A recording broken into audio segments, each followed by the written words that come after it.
The brand new weekly challenges are almost here. What is going on, everyone, and welcome to the channel. But today I am going over the easiest way to complete the week 4 challenges for season 6 here in Fortnite Battle Royale.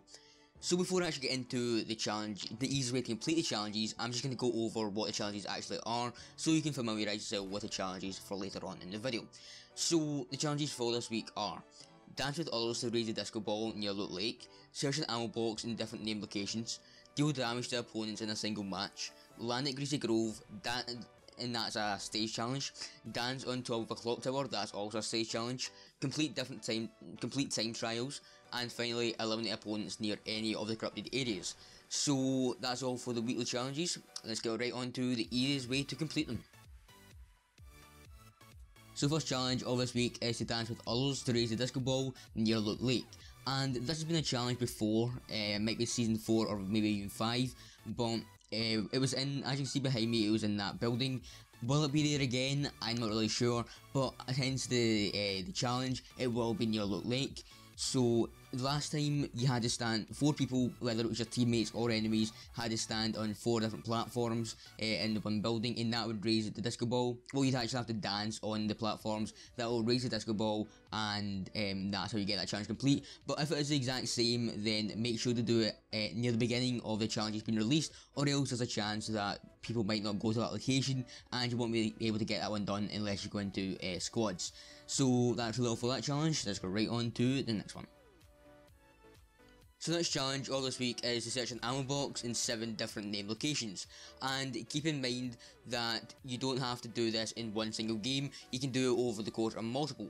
But to complete this, I would do one of 2 things: either land at a location which obviously has an ammo box, because that's the whole purpose of the challenge, and have a rift portal nearby, so that you can land, get an ammo box, and then go right to the rift portal, getting a couple of weapons in the way just to, protect yourself. So go to a rift and then just fly to a different location, or glide, whatever you want to call it. Just glide to a different name location, get some more ammo boxes, and just repeat that process, and that should be done very easily. Or what you can do is go into soaring 50s and do basically the exact same thing, land a location with an ammo box, apart from this time you just build up to the sky and then just fly to the next location. So it's a very easy one to complete. It will take quite a few games to do, considering you have to do it in different named locations, but that's really all for that challenge. Let's go right on to the next one. So the final free challenge of this week is to deal 1000 damage to opponents in one single match. So I don't really play the disco domination game mode, so I'm not really sure what occurs in it, but what I do know is that you respawn. So I'm not sure if you get knocked, but as I said, I know for a fact that you do respawn once you die. So what that basically means is that even if you do die, you can still go for more kills, and it will still count as being in the one game. So you don't have to go to the lobby and then join another game. So just get like 10 kills in that game mode, even if you do die. Or 5 if they're on full shield, and it should be a very easy challenge to complete. But another way you can do this is to go into soaring 50s, because there's a lot more people to actually kill. Just deal 1000 damage in that, and you can also deal damage to people who are knocked, so that'll still count towards the completion of the challenge. So either go into disco domination or soaring 50s to get this one done. So that's really all for that one. Let's go right into the next one.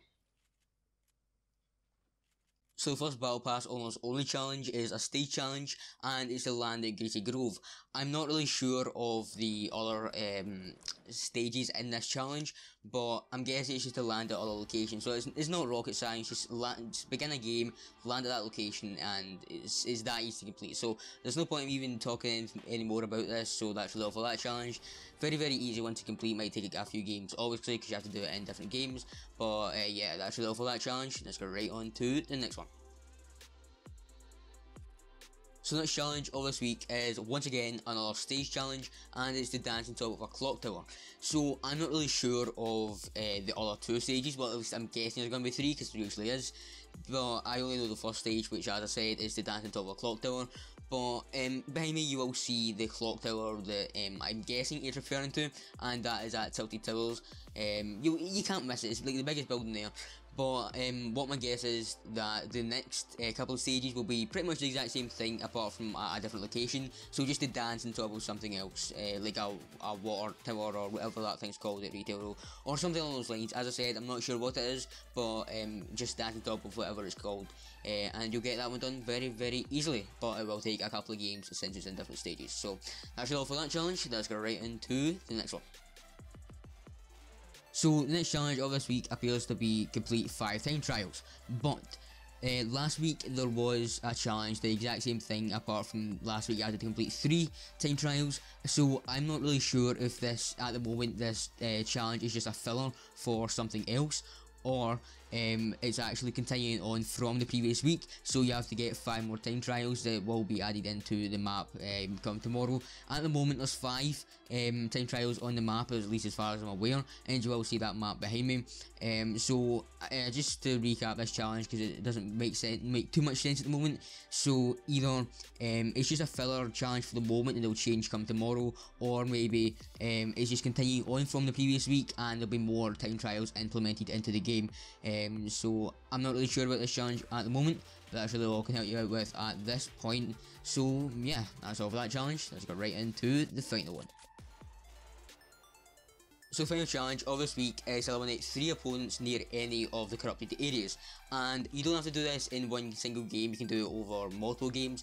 But as you can see behind me, I'm kind of showing you what I would do in this situation when I'm completing this challenge, because quite a few people do actually already go to these corrupted areas, but since it is a challenge, a lot more people will actually go. So what you should really do is go to any outer buildings you can find, and what I mean by outer buildings is basically buildings on the outside of the corrupted areas, but very close to it. So for example, the little shack thing, just go in, find a weapon, go out and kill some people, or the little mini broken house, just go to that, grab a weapon, and just go into the corrupted area and get some kills. So it might take a few games to actually do this, considering a lot of people will actually go to this location. But yeah, that's really all I can help you out with. So yeah, that's really all for this week's challenges. So I do these every single week, and if you did enjoy it, or if it did help you out, then please do like, comment, subscribe, and we'll see you next one. Goodbye.